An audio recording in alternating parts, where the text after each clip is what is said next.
senhores telespectadores, eu hoje tenho um triste dia. Estou a aproveitar uma pequena abertura do sol num dia de chuva.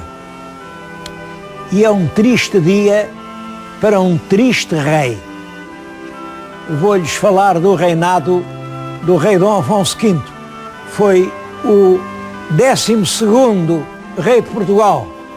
Bom, até há quem diga que não é 12, é 13, porque conta a rainha Dona Beatriz, que eu acho que se não deve contar. Portanto, começando em Dom Afonso Henriques, conta 12 e é o Dom Afonso V. Dom Afonso V foi rei durante muito tempo. Foi um dos homens que mais tempo teve o título de rei de Portugal. E apesar disso, também foi um dos que menos reinou. Eu acho, a bem dizer, ele nunca foi rei.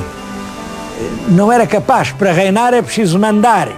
É preciso uma certa capacidade de pegar o destino nas nossas mãos e conduzi-lo. E ele, que era um bom homem, cheio de ideais, cheio de ilusões, não tinha mãos para agarrar na roda do destino. Por isso, foi um rei profundamente infeliz. Talvez nos reis de Portugal, de todos eles, nenhum tenha tido um reinado tão triste, tão doloroso, como o rei Dom Afonso V, que passou à história com o cognome de o Africano. Estou-lhes a falar num cenário, já viram que o cenário é muito bonito, estou-lhes a falar num claustro ainda gótico, é o claustro do convento de Santo António de Varatojo, aqui muito perto de Torres Vedras. Isto fica meia hora de Lisboa. Agora até é moda os casais de noivos virem casar-se aqui, porque realmente é um sítio lindíssimo. Bom, este claustro, este convento, esta igreja foi mandada fazer em 1474, foi inaugurada exatamente em 1474 pelo rei Dom Afonso V. Mas talvez eu esteja a exagerar, mas acho que foi a única coisa que ele mandou fazer em Portugal. Fora disso, não teve tempo para mandar fazer mais nada. Olhem, exatamente neste ano em que se abriu ao culto este convento, 1474, começa um drama, o drama da sucessão de Espanha, em que o rei vai conhecer os maiores desgostos da sua vida. Bom, mas essa é a parte final. Eu vou falar-lhes agora dos primeiros anos do reinado de Dom Afonso V.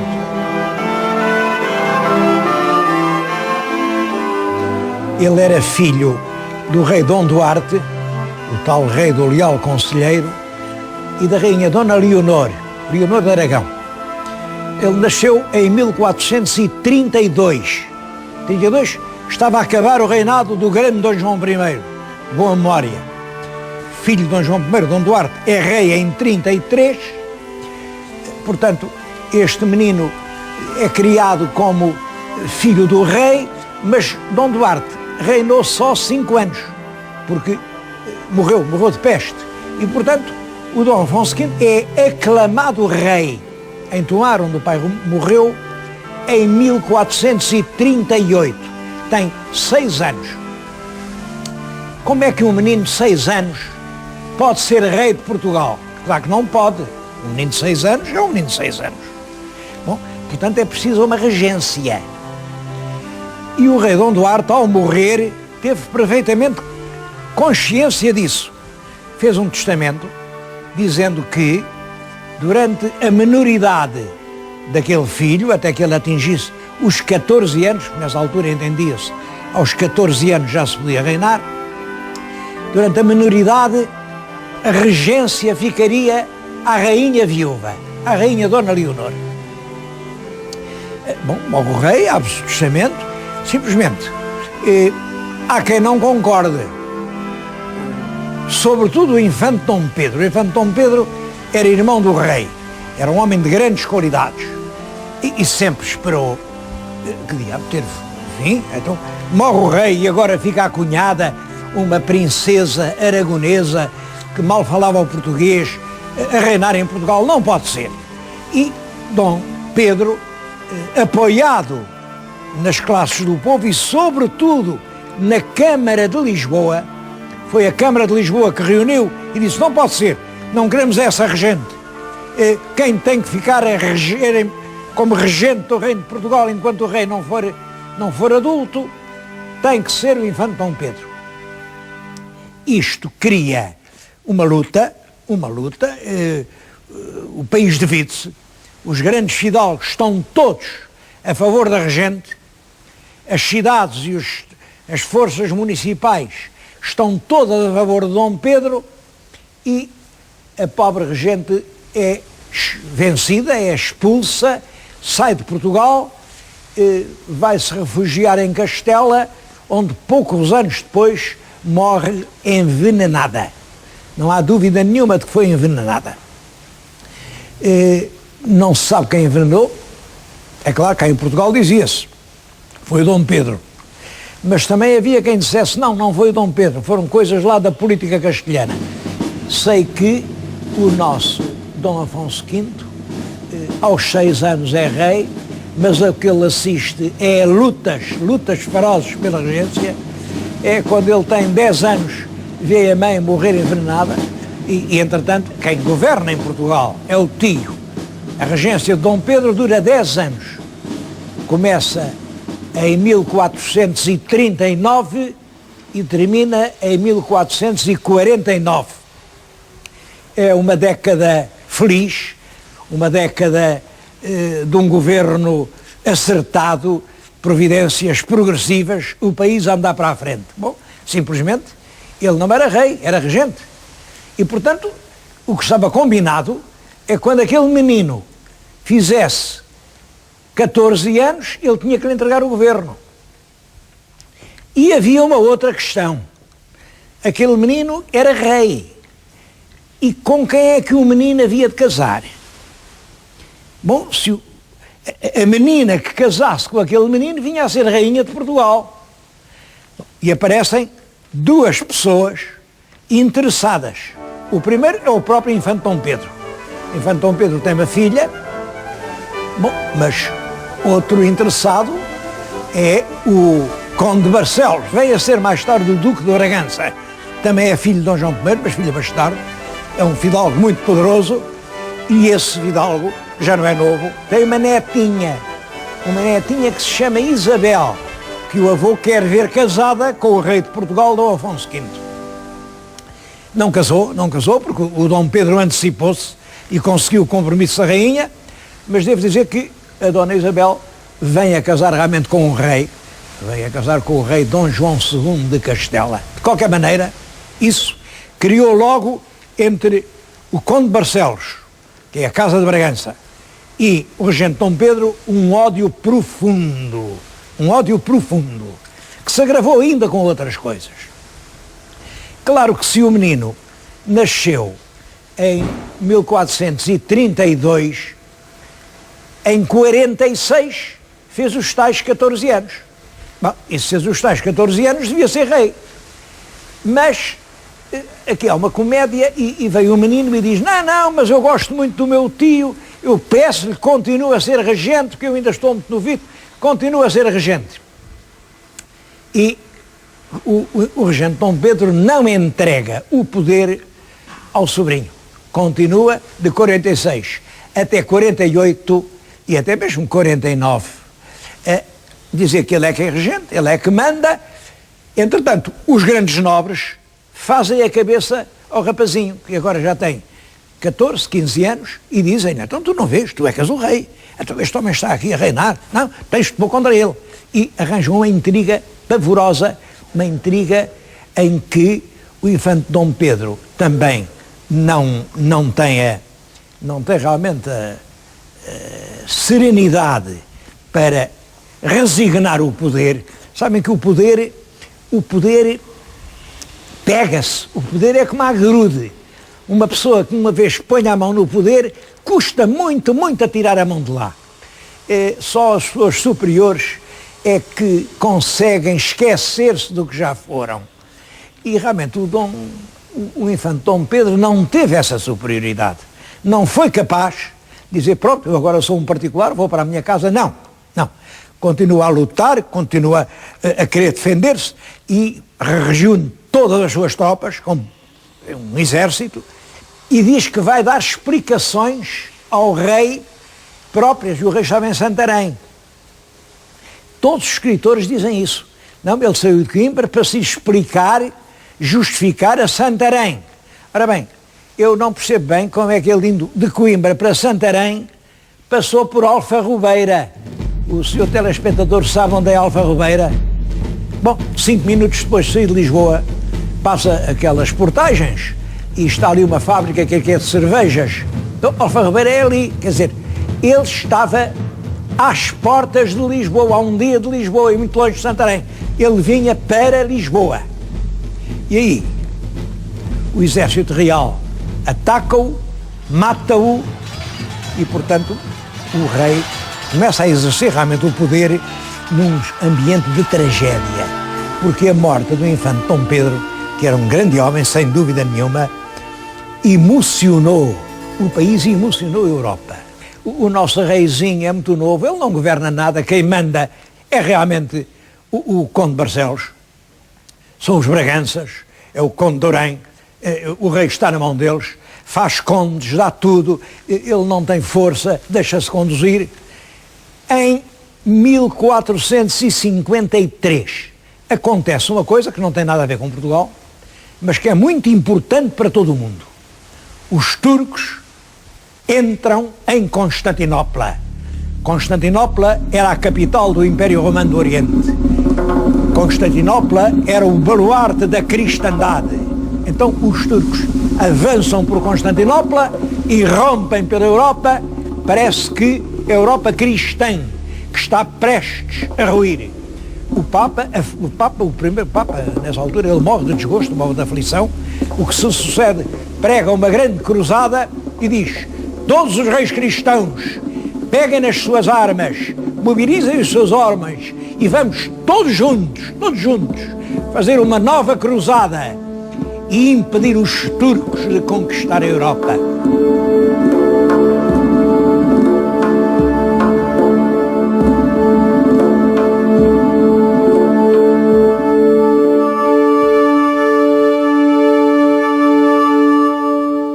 Mas naquele claustro fazia um vento agreste e gelado, e eu vim meter-me aqui, olhem, na cela de um dos frades franciscanos.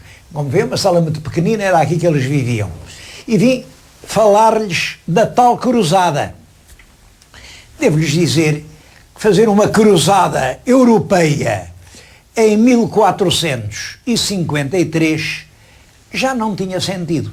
As cruzadas foram no século XII e no século XIII, em que realmente o entusiasmo religioso era profundo e sincero em toda a Europa, mas em consequência das próprias cruzadas, reanimou-se o comércio, cresceram as cidades, as povoações burguesas solidificaram-se e no século XV cada um tratava dos seus interesses, dos seus negócios, tinham já nascido as nações com uma grande rivalidade umas com as outras, ao contrário do que acontecia no século XII, e portanto, quem é que agora ia mandar as suas tropas para a cruzada? Só o nosso pobre Dom Afonso V é que acreditam nisso.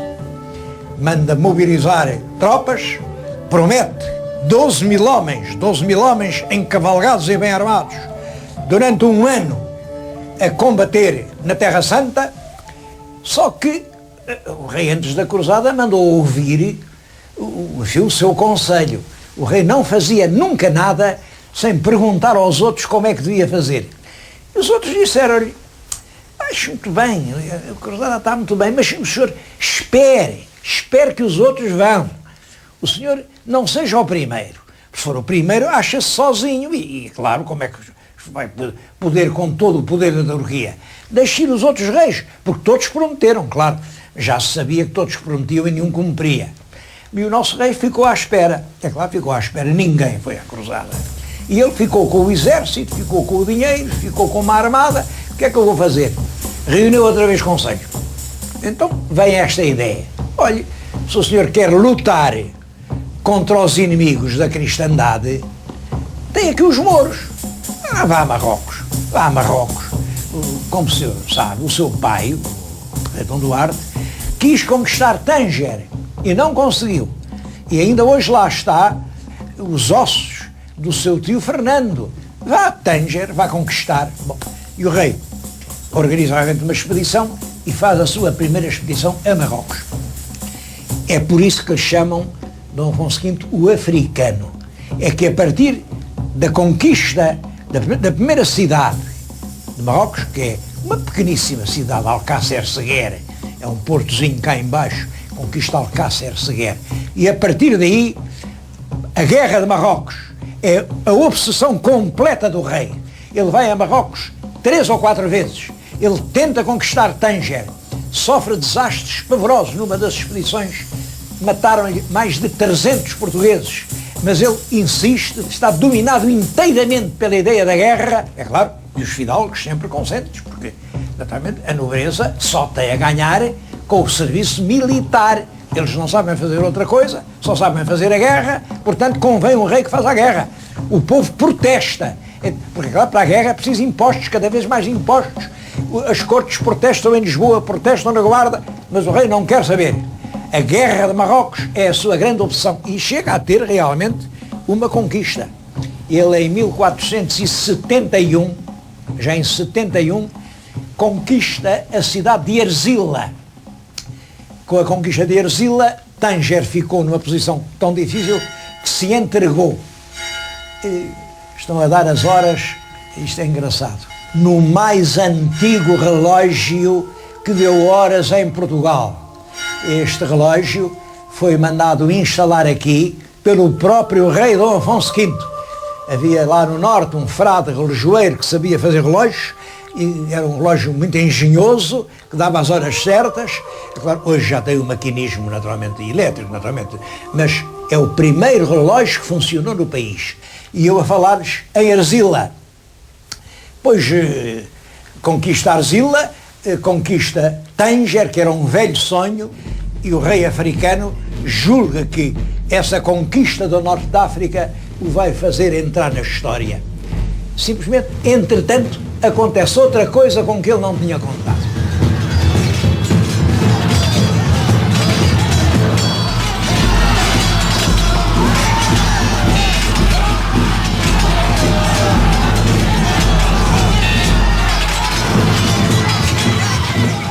Ora, acontece que o rei de Castela, Henrique IV, era cunhado do nosso Dom Afonso V. Estava casado com uma irmã do Afonso V, com a rainha Dona Joana.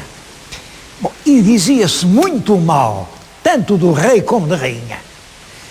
O rei, em novo, tinha tido uma juventude violenta, tinha cometido todos os excessos, e dizia-se que por causa disso já estava estragado, já não podia ter filhos. Até o nome que lhe davam lá em Espanha, que lhe deram depois, foi este ruído todo que estão a ouvir, é a invernia que passa aí fora, não estranha.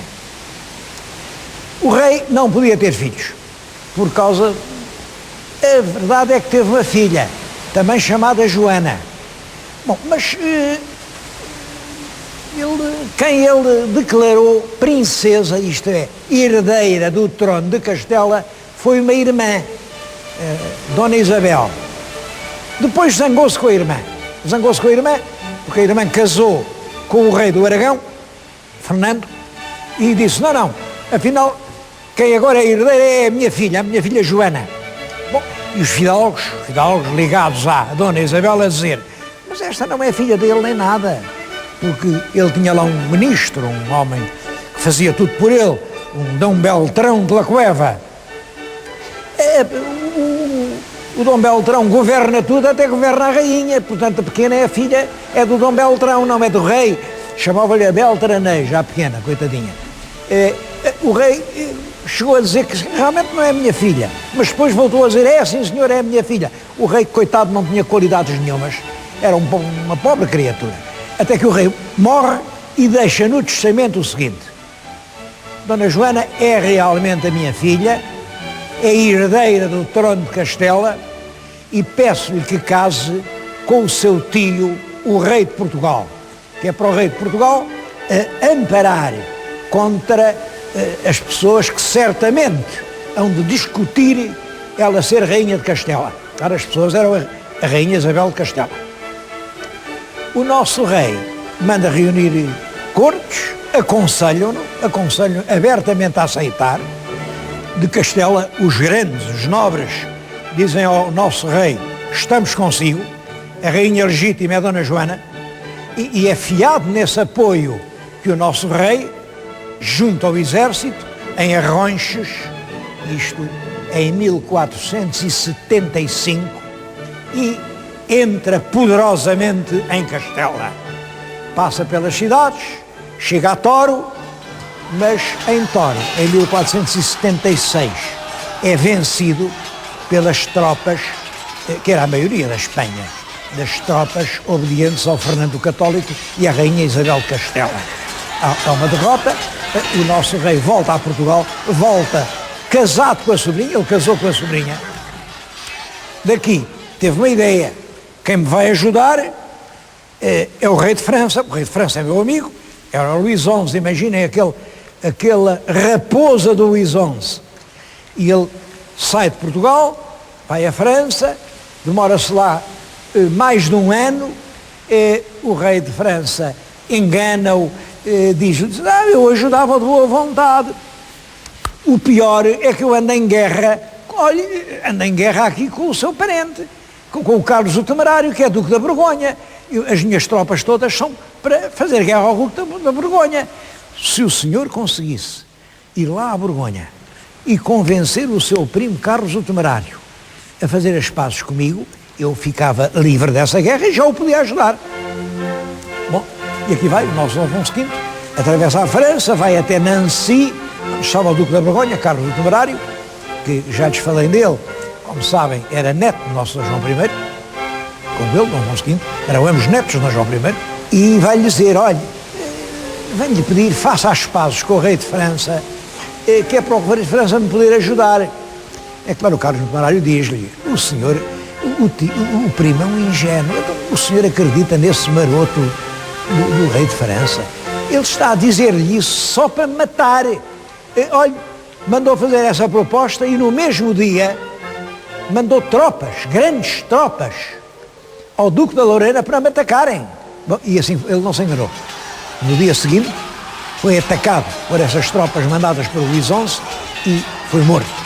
Foi morto, mataram numa batalha, o cadáver ficou exposto aos lobos, o comeram durante a noite, isto o Carlos o Temerário. Bom, e o nosso pobre Dom Afonso V volta a pedir ao Luís XI: então como é que me ajuda? O Carlos o Temerário agora já morreu.